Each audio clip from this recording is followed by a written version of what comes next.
दोस्तों, अक्सर हम यह सोचते हैं कि हमें जिंदगी में किसी चीज़ से कोई फर्क नहीं पड़ता, परंतु जब आप यह सोचने बैठेंगे कि आपको आपके जीवन में किन चीज़ों से फर्क पड़ता है और किन से नहीं, तब आपको आपकी वास्तविकता सामने नजर आने लगेगी। तब आपको यह पता चलेगा कि आपको आपकी ज़िंदगी में सभी चीज़ों से फर्क पड़ता है। आज की कहानी से हम यही समझेंगे कि आंतरिक और बाहरी चीजें हमारे जीवन को कैसे प्रभावित करती है। तो चलिए कहानी शुरू करते हैं। एक छोटे से नगर में एक युवक रहता था जो बहुत ही सीधा साधा और दिल का बहुत साफ था। वह हमेशा कोशिश करता कि उसके कारण किसी को दुख ना हो, कोई तकलीफ ना हो। वह गलती से भी कभी किसी को हानि नहीं पहुंचा सकता था। उससे कोई नाराज ना हो, उसके लिए भले ही वह अपने आप को तकलीफ पहुंचाने के लिए तैयार था, भले ही उसे अपना सब कुछ खोना ही क्यों ना पड़ जाए, किंतु वह अपने परिवार को हमेशा खुश रखना चाहता था। चाहे उसे कोई भी दुख मिले, पर उसका परिवार खुश रहना चाहिए। वह हमेशा केवल इसी प्रयास में लगा रहता था, परंतु उसके लाख प्रयास करने के बाद भी वह किसी को पूरी तरह से संतुष्ट नहीं कर पाता था। उसके आसपास के लोगों को और यहाँ तक कि उसके परिवार वालों को भी ऐसा लगता था कि यह तो पागल है, यह तो बेवकूफ है, इसे कुछ पता ही नहीं, इसे तो कुछ समझ ही नहीं आता। धीरे धीरे यूं ही समय बीतने लगा और अब तो उसके परिवार वाले भी उसे अच्छी तरह समझते नहीं थे, यहाँ तक कि वह उसकी इज्जत भी नहीं करते थे।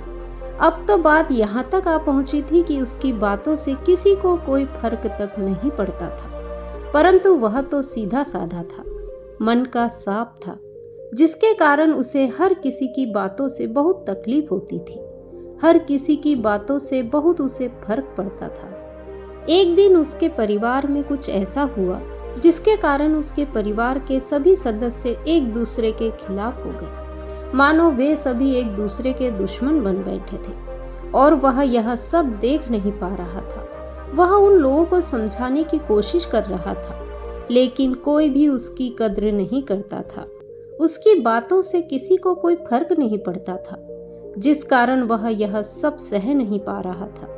वह निराश और हताश होकर अपना जीवन समाप्त करने के लिए घर से निकल पड़ा। वह अपने मन की सारी तकलीफें लिए एक रास्ते से होकर गुजर रहा था। तभी उसके कानों में कुछ अपशब्द सुनाई पड़े। उसने मुड़कर देखा तो एक बाग में कुछ लोग एक सन्यासी को अपशब्द कह रहे थे, किंतु वह सन्यासी मस्त होकर हंस रहा था, वह मुस्कुरा रहा था। यह देखकर वह व्यक्ति बहुत अचंभित हुआ। उसे समझ नहीं आया कि आखिर वे लोग उस सन्यासी को अपशब्द कह रहे हैं, फिर भी वह सन्यासी जोर जोर से हंस रहा है। कहीं वह पागल तो नहीं है? आखिर उस सन्यासी को इन लोगों की बातों से फर्क क्यों नहीं पड़ रहा? वो वहां पर खड़े होकर सारा नजारा देखने लगा। देखते ही देखते वहां पर उपस्थित सभी लोग वहां से चले गए, किंतु वह सन्यासी अब भी वहीं था। यह देखकर वह व्यक्ति उन सन्यासी के पास जा पहुंचा और कहा, हे गुरुवर, वे लोग आपको इतना भला बुरा कह रहे थे, फिर भी आपको उनकी बातों का तनिक भी बुरा नहीं लगा? क्या आपको उनकी बातों से कोई फर्क नहीं पड़ता? आपके पास तो उनसे कहीं ज्यादा ज्ञान है, आपने उनकी बातों का जवाब क्यों नहीं दिया?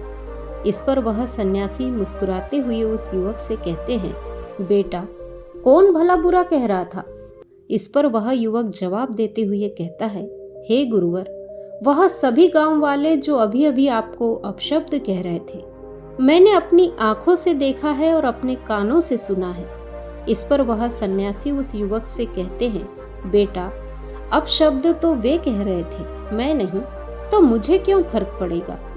फर्क तो उन्हें पड़ना चाहिए, क्योंकि उन्होंने जो कर्म किए हैं उनका फल उन्हें मिलेगा, और मैंने जो कर्म किए हैं उनका फल मुझे मिलेगा, तो मुझे किस बात से फर्क पड़ना चाहिए?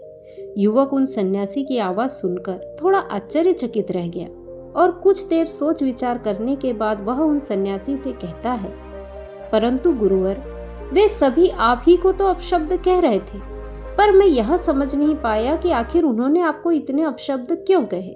आपको उन्होंने इतना भला बुरा क्यों कहा? आखिर ऐसी क्या बात हो गई थी? इस पर वह सन्यासी जवाब देते हुए उस युवक से कहते हैं, बेटा, उन्होंने मुझसे पूछा था कि ईश्वर है या नहीं। उन सन्यासी के मुख से यह सुनकर वह युवक तुरंत ही उन सन्यासी से प्रश्न पूछते हुए कहता है, तब आपने उन्हें क्या जवाब दिया? इस पर वह सन्यासी उस युवक को जवाब देते हुए कहते हैं, मैंने तो उन्हें सत्य ही कहा।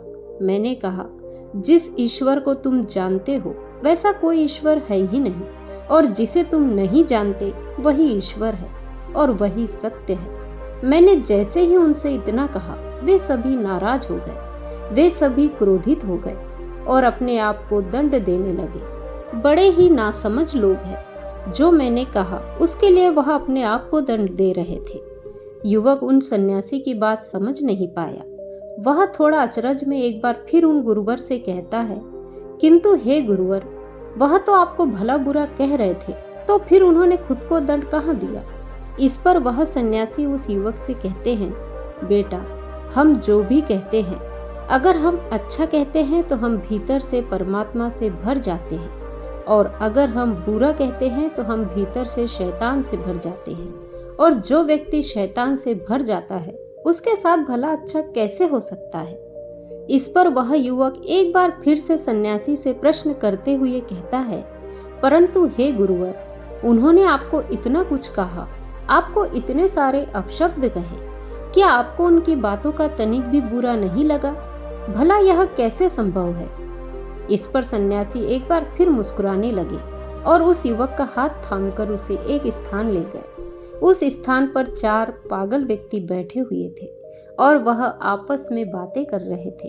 उन सन्यासी ने उन चारों पागलों की तरफ इशारा करते हुए कहा, बेटा, वहां देखो, वहां पर 4 पागल बैठे हैं। जाओ और उन्हें सही बात समझाने की कोशिश करो। पहले तो युवक उन गुरुवर की इस बात पर थोड़ा सा हिचक गया, लेकिन फिर जैसे तैसे उसने खुद को मनाया और वह उन चारों पागलों के समक्ष जा पहुंचा।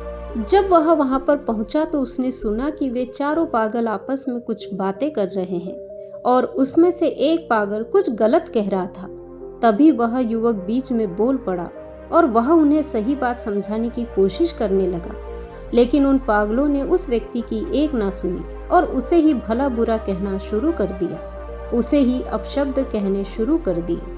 कुछ देर तक तो वह युवक वहीं पर खड़ा रहा, लेकिन कुछ देर के बाद वह वापस उन गुरुवर के पास लौट आया। यह देख वह गुरुवर उस युवक से कहते हैं, बेटा, क्या तुम्हें उनकी बातों से कुछ फर्क पड़ा? उन्होंने तुम्हें काफी अपशब्द कहे, काफी कुछ भला बुरा कहा। क्या तुम उनकी बातों से नाराज नहीं हो? उन सन्यासी की इस बात का जवाब देते हुए वह युवक कहता है, हे गुरुवर, वे चारों तो पागल हैं और उन्हें सही बात समझ में नहीं आती, और उनकी बातों का बुरा मानकर मैं क्या करूंगा? वे सभी तो पागल हैं। उनकी बातों से नाराज होकर भला मुझे क्या लाभ मिलने वाला है?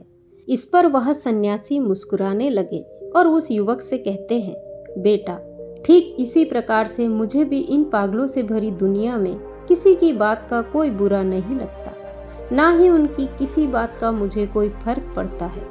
किंतु इस दुनिया में एक पागल यदि दूसरे पागल को कुछ कह देता है तो उसे अवश्य ही फर्क पड़ता है। इस पर वह युवक तुरंत ही उन गुरुवर से कहता है, हे गुरुवर, क्या हमें अपने परिवार की किसी भी बात का बुरा नहीं मानना चाहिए? क्या हमें उनकी बात का फर्क नहीं पड़ना चाहिए? इस पर सन्यासी उस युवक से कहते हैं, बेटा, अगर तुम इन 4 पागलों की फिक्र करो, अर्थात यदि तुम्हारे मन में इन चारों के प्रति थोड़ी सी भी दया हो, थोड़ी सी भी करुणा हो, तो तुम क्या चाहोगे? इस पर वह युवक जवाब देते हुए कहता है, हे गुरुवर, मैं तो यही चाहूंगा कि ये सब लोग ठीक हो जाए और अपना जीवन आराम से और खुशहाली से बिताए। इस पर सन्यासी उस युवक से एक प्रश्न करते हुए कहते हैं कि ये कैसे होगा? अगर तुम्हें उनकी बातों से फर्क पड़ता है, तुम उनकी बातों से नाराज हो जाते हो, उनकी बातों से तुम्हें तकलीफ पहुंचती है, तो फिर वे लोग अपना जीवन खुशहाली से कैसे बिता सकते हैं? भला तुम उन्हें खुश कैसे कर सकते हो? तुम तो उनकी बातों से टूट जाते हो, दुखी हो जाते हो, तो तुम उन्हें ठीक कैसे करोगे? यदि तुम्हें उन्हें ठीक करना है, उन्हें खुशहाली वाला जीवन देना है, तो पहले तुम्हें खुश होना होगा। पहले तुम्हें ठीक होना होगा। जब तक तुम खुद ही ठीक नहीं रहोगे तो तुम उन्हें ठीक कैसे कर सकते हो।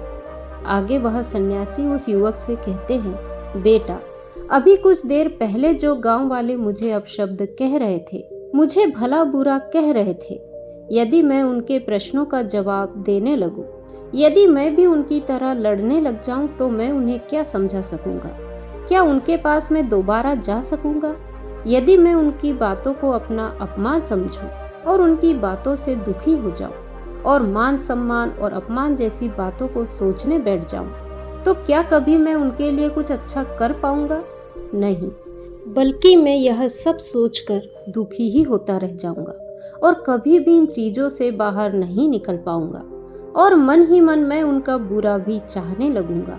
ऐसी अवस्था में मैं उनका भला कैसे कर सकता हूँ?